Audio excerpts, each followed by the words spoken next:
Hi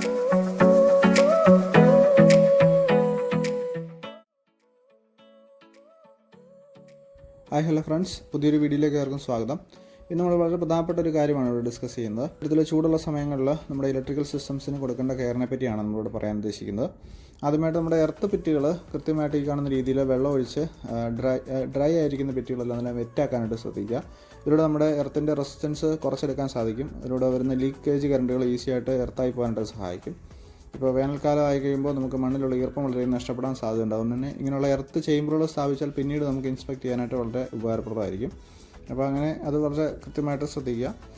on grid systems install ചെയ്തിട്ടുള്ളവർ വളരെ കൃത്യമായിട്ട് ഈ എർത്ത് പിറ്റുകൾ ഐഡൻറ്റിഫൈ ചെയ്യുകയും അത് കൃത്യമായിട്ട് നനച്ചു കൊടുക്കുകയും ചെയ്യുന്നത് വളരെ അത്യാവശ്യമാണ്. ഇപ്പോൾ മണ്ണ് വളരെ ഡ്രൈ ആയിരിക്കുന്ന ഈ ഒരു കണ്ടീഷനിൽ എർത്ത് വാല്യൂ അല്ലെങ്കിൽ എർത്ത് റെസിസ്റ്റൻസ് വളരെ കൂടുതലായിരിക്കും. അങ്ങനെ വന്നു കഴിയുമ്പോൾ നമുക്ക് ലീക്കേജ് കറണ്ടുകൾ ഭൂമിയിലേക്ക് പാസ്സായി പോകാതെ വരികയും സർജ് കറണ്ടുകൾ ഈ നമ്മുടെ ഇൻവെർട്ടർ സിസ്റ്റത്തിനെ മൊത്തത്തിൽ ഡാമേജ് ആക്കാൻ സാധ്യതയുണ്ട്. അപ്പോൾ അത് കൃത്യമായിട്ട് നമ്മൾ ശ്രദ്ധിക്കണം. അതുപോലെ തന്നെ ഈ ഓൺ ഗ്രിഡ് സിസ്റ്റംസ് ഇൻസ്റ്റാൾ ചെയ്തിരിക്കുന്ന സ്ഥലങ്ങളിൽ പ്രത്യേകിച്ച് നമ്മുടെ പടിഞ്ഞാറ് വശത്തും അതുപോലെ തന്നെ തെക്ക് വശത്തുമൊക്കെയുള്ള ഭിത്തികൾ ഇൻസ്റ്റാൾ ചെയ്തിട്ടുള്ളവർ കൃത്യമായിട്ട് ഡയറക്റ്റായിട്ട് വെയിലടിക്കുന്നില്ല എന്ന് ഉറപ്പുവരുത്തുക ഈ സിസ്റ്റങ്ങളിൽ.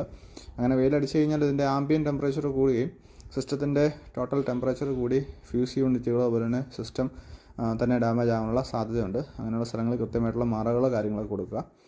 അതുപോലെ തന്നെ സാധാരണ ഇൻവെർട്ടർ, സോളാർ, ഓഫ് ഗ്രിഡ് ഇൻവെർട്ടറുകളൊക്കെ യൂസ് ചെയ്യുന്നവർ ഒരു ഇൻഡോർ പർപ്പസിലായിരിക്കും അല്ലെങ്കിൽ ഇൻഡോറിലായിരിക്കും യൂസ് ചെയ്യുന്നത്. അതുകൊണ്ട് തന്നെ അങ്ങനെയുള്ള സ്ഥലങ്ങളിൽ എക്സോസ്റ്റ് ഫാനുകൾ കൃത്യമായിട്ട് കൊടുക്കുക. അതുപോലെ തന്നെ കൂളിംഗ് ഫാനുകൾ, ഇൻവെർട്ടറിൻ്റെ ബാക്ക് സൈഡിലുള്ള കൂളിംഗ് ഫാനുകൾ കൃത്യമായിട്ട് വർക്ക് ചെയ്യുന്നുണ്ട് എന്ന് ഉറപ്പുവരുത്തുക.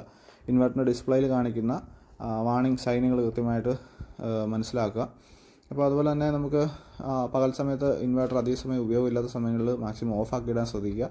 ഇൻവെർട്ടർ ബാക്കപ്പിൽ നമ്മൾ പകൽ സമയത്ത് ചൂട് കൂടുതലുള്ള സമയത്ത് ഹെവി ലോഡുകൾ വർക്ക് ചെയ്യിപ്പിക്കാതിരിക്കുക. ഇങ്ങനെയൊക്കെ ചെയ്ത് കഴിഞ്ഞാൽ ഈ സിസ്റ്റത്തിൻ്റെ സേഫ്റ്റി അല്ലെങ്കിൽ ഒരു ഷോർട്ട് സർക്യൂട്ട് മൂലമോ ഓവർ ടെമ്പറേച്ചർ മൂലമോ ഉണ്ടാകുന്ന തീപിടുത്തങ്ങൾ അല്ലെങ്കിൽ അങ്ങനെയുള്ള ആർക്കിങ്ങുകളൊക്കെ നമുക്ക് മാക്സിമം ഒഴിവാക്കാൻ പറ്റും. കൂടാതെ വളരെ പ്രധാനപ്പെട്ട ഒരു കാര്യമാണ് ബാറ്ററി വാട്ടർ കൃത്യമായിട്ട് റീഫില്ല് ചെയ്യുക. നമ്മൾ ഈ ഒരു 2-3 മാസങ്ങളിൽ അല്ലെങ്കിൽ മെയ് മാസം വരെ ബാറ്ററി വാട്ടർ വേഗം താന്നു പോകുന്നതായിട്ട് നമുക്ക് എന്തെങ്കിലും ശ്രദ്ധിച്ചാൽ മനസ്സിലാവും. അപ്പോൾ അത് കൃത്യമായിട്ട് റീഫില്ല് ചെയ്യുകയും മെയിൻറ്റെയിൻ ചെയ്യുകയും ചെയ്ത് കഴിഞ്ഞാൽ ബാറ്ററിയുടെ പ്ലേറ്റുകൾക്ക് അധികം തകരാറില്ലാതെ നമുക്ക് അത് മെയിൻറ്റെയിൻ ചെയ്യാനായിട്ട് സാധിക്കും. അതുപോലെ തന്നെ നമ്മൾ ഫ്രഷ് എയർ ഇങ്ങനെയുള്ള സിസ്റ്റങ്ങൾ വെച്ചിരിക്കുന്ന റൂമുകളിൽ ഉറപ്പാക്കാനായിട്ട് വളരെയധികം ശ്രദ്ധിക്കണം. പ്രത്യേകിച്ച് 2 ബാറ്ററിയോ അല്ലെങ്കിൽ 3 ബാറ്ററിയോ ഉള്ള സിസ്റ്റങ്ങളിൽ വളരെയധികം കെയർ നമ്മൾ കൊടുക്കേണ്ടതായിട്ടുണ്ട്. ഇൻവെർട്ടർ ഡിസ്പ്ലേയിൽ കാണുന്ന ഓവർ ടെമ്പറേച്ചർ അല്ലെങ്കിൽ തെർമൽ വാർണിങ്ങുകൾ നമ്മൾ കൃത്യമായിട്ട് ശ്രദ്ധിക്കുകയും അതിനനുസരിച്ച് ഇൻവെർട്ടറുകൾ ഓൺ ഓഫ് ചെയ്ത് കൊടുക്കുകയൊക്കെ ചെയ്യുന്നത് സിസ്റ്റങ്ങളുടെ ലൈഫിന് വളരെ നല്ലതാണ്.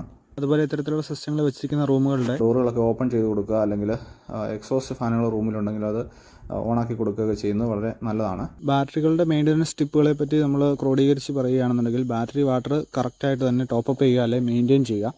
കൂടാതെ ബാറ്ററി ടെർമിനലുകൾ കൃത്യമായിട്ട് പെട്രോളിയം ജെല്ലി അപ്ലൈ ചെയ്ത് അവയിൽ തുരുമ്പില്ല അല്ലെങ്കിൽ കൊറോഷൻ ഏറ്റിട്ടില്ല എന്ന് ഉറപ്പാക്കുക.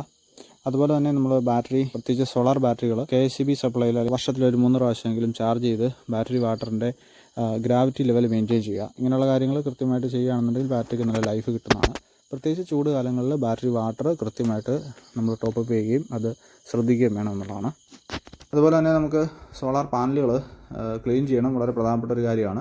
പക്ഷേ ഒരു കാരണവശാലും ടെമ്പറേച്ചർ കൂടി നിൽക്കുന്ന സമയത്ത്, പ്രത്യേകിച്ച് ഉച്ച സമയങ്ങളിലോ അല്ലെങ്കിൽ രാവിലെ ഒരു 10 മണിക്ക് ശേഷം വൈകുന്നേരം 4-5 മണി വരെ നമ്മൾ വെള്ളം ഇതിന് മുകളിൽ അപ്ലൈ ചെയ്യാതിരിക്കുന്നതാണ് നല്ലത്. കാരണം ഇതൊരു ഗ്ലാസ് പ്രതലമാണ് വരുന്നത്. പെട്ടെന്നുള്ള ടെമ്പറേച്ചർ ഡിഫറൻസ് ചിലപ്പം അത് ക്രാക്കുകൾ ഉണ്ടാകാനുള്ള സാധ്യത ഉണ്ടാവും. അതുകൊണ്ട് തന്നെ ഏർലി മോർണിംഗ് അല്ലെങ്കിൽ അതിരാവിലെയോ അല്ലെങ്കിൽ വൈകുന്നേരം 6-ന് ശേഷമോ മാത്രം പാനലുകളുടെ സർഫസ് ക്ലീൻ ചെയ്യാനായിട്ട് ശ്രദ്ധിക്കുക.